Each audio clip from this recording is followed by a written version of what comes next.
estudio serio de la Inquisición lo comenzó el estadounidense Lea, todavía fuertemente contaminado de prejuicios, el cual fue el primero que se metió a fondo en los archivos de la Suprema en Simancas. La Suprema era el órgano rector del Santo Oficio y el que desde mediados del siglo XVI centralizó y clasificó la documentación de todo el país. Su trabajo fue monumental y probaba que la realidad había sido muy distinta de la propaganda. Es el primer intento, bastante tímido pero meritorio, de sacar la Inquisición del mundo de las pasiones y los mitos. Las dos guerras mundiales y la guerra civil detuvieron el progreso de esta investigación a gran escala, que recibió un nuevo impulso en los años 60 del siglo XX. Precedidos por el trabajo innovador de Julio Caro Baroja, que rompía con los tópicos habitualmente aceptados para presentar al inquisidor como un funcionario bastante burocratizado y poco peligroso. El danés Gustav Henningsen y Jaime Contreras comenzaron en 1972 una revisión de las más de 44.000 causas archivadas por la Suprema, con el objeto, en un primer momento, de estudiar el desarrollo de la brujería en España. Por aquel entonces, los archivos de la Inquisición que se habían custodiado en Simancas habían sido trasladados al Archivo Histórico Nacional de Madrid, mudanza que se verificó en 1914. Sus conclusiones fueron sorprendentes. Los estudios de Henningsen y Contreras sobre las 44.674 causas abiertas por la Inquisición entre 1540 y 1700 dan una cifra de 1.346 personas condenadas a muerte por el Santo Oficio. Henry Kamen eleva la cifra a unas 3.000 víctimas en toda su historia y territorios en que existió. Para contextualizar adecuadamente estas cifras, se debe tener en cuenta que la Inquisición entendía de crímenes que son así considerados hoy día: bigamia, prostitución, proxenetismo, perjurio, violaciones, abusos a menores, falsificación de documentos y de moneda, contrabando de armas y caballos, y piratería de libros, esto es, lo que hoy llamamos delitos contra los derechos de autor. Sir Jane Stephen calculó que el número de condenados a muerte en Inglaterra en 3 siglos alcanzó la escalofriante cifra de 264.000 personas. Algunas condenas fueron por delitos tan graves como robar una oveja.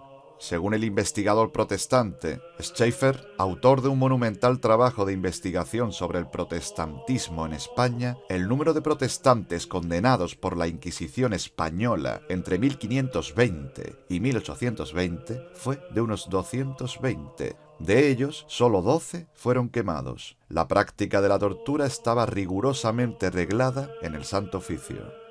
Los estudios de Lea y Kamen confirman que su uso fue siempre excepcional y que apenas se utilizó en el 1 o 2% de los casos que se investigaban.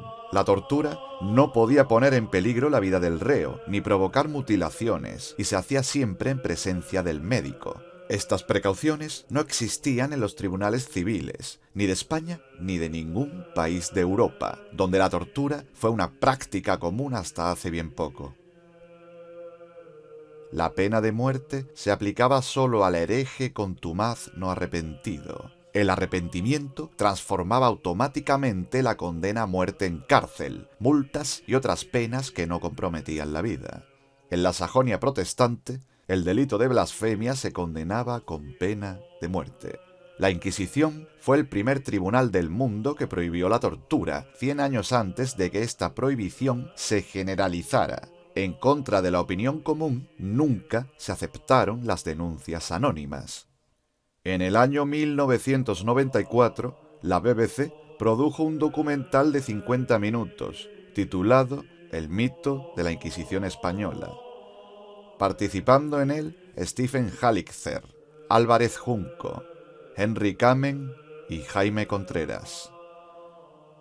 El programa se emitió en el espacio de máxima audiencia en el primer canal de la BBC. Lo produjo el historiador e hispanista Nigel Towson. siendo uno de los mejores documentales sobre la Inquisición que se han hecho. Hasta ahora nunca ha sido emitido en España por una cadena abierta de alcance nacional. La intervención de algunos de los mejores especialistas sobre el tema consigue ofrecer al público lo que las investigaciones históricas a base de archivos y documentos, no de panfletos y truculentas imágenes, ha podido poner en claro. En conjunto, la exposición del contexto y los datos es impecable.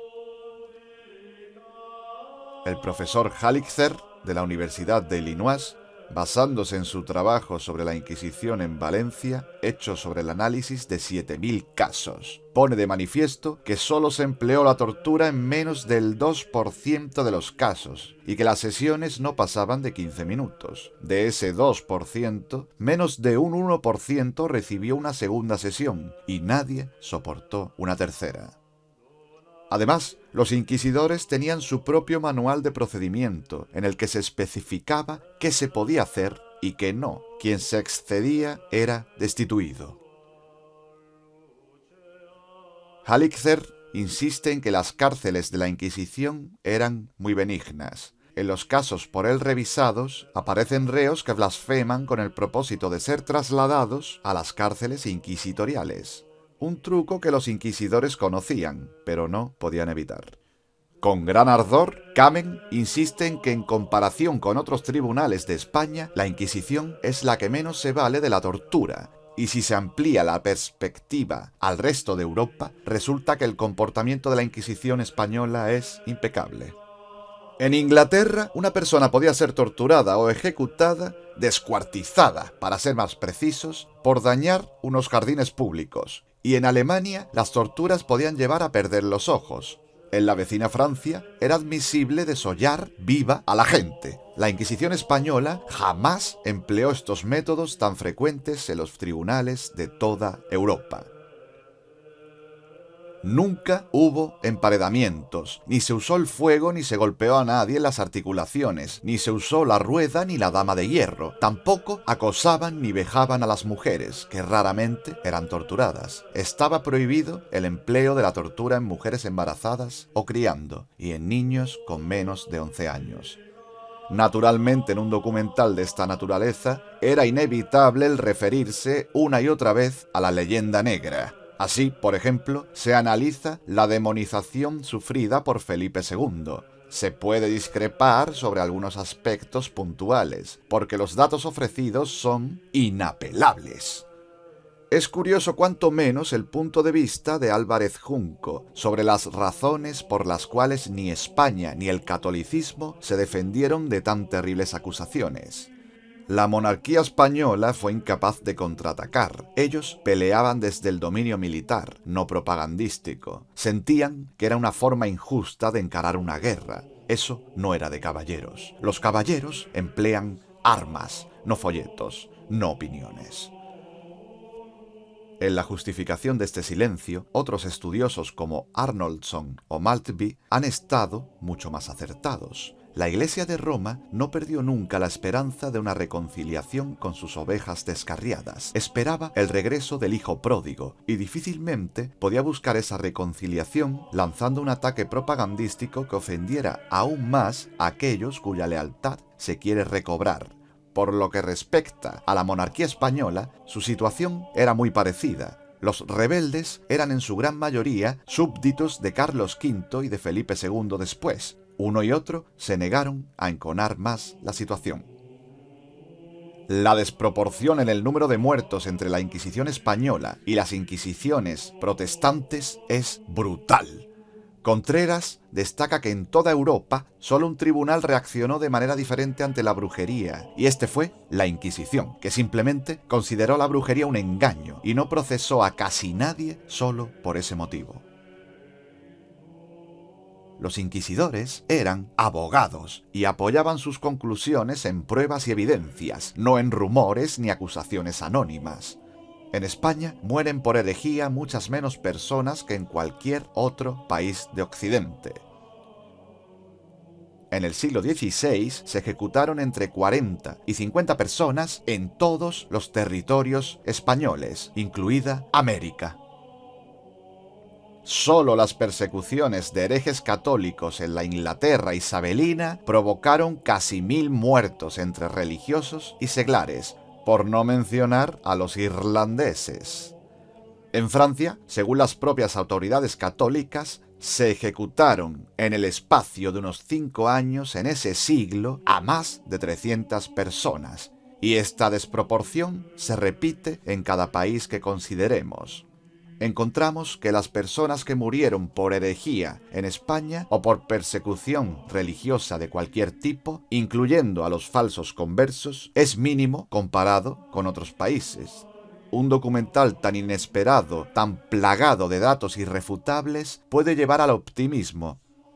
Este se acaba de inmediato, cuando se descubre que en el año 2000 la misma BBC produjo otro documental, titulado esta vez La Inquisición Española, la brutal verdad. Comienza de este impactante modo. Entre 1478 y 1833, miles de personas fueron detenidas, torturadas y ejecutadas porque sus creencias religiosas no estaban bien vistas en su país. Fueron víctimas de la Inquisición española. La Inquisición fue una organización siniestra tan oculta por la leyenda que hasta ahora ha sido difícil contar la verdadera historia de esos días lúgubres de la Iglesia Católica. Y sigue de esta manera. La Inquisición española se recuerda como el primer y más terrorífico ejemplo de policía del pensamiento. Mientras tanto, en pantalla, la bandera española, la actual, la constitucional, ondea entre hogueras y desfiles nazis. No hubo aparato de tormento y represión comparable hasta la Gestapo y el KGB. Guillermo de Orange hubiera palidecido de envidia ante un reportaje semejante. Como podemos observar, una vez más, las falacias, el adoctrinamiento y la política propagandística anglosajona intenta alejar al espectador de la realidad histórica, algo, por desgracia, muy común en los tiempos que corren, y que desde esta comunidad siempre hemos combatido y lo seguiremos haciendo, incansables, para el beneficio de todos.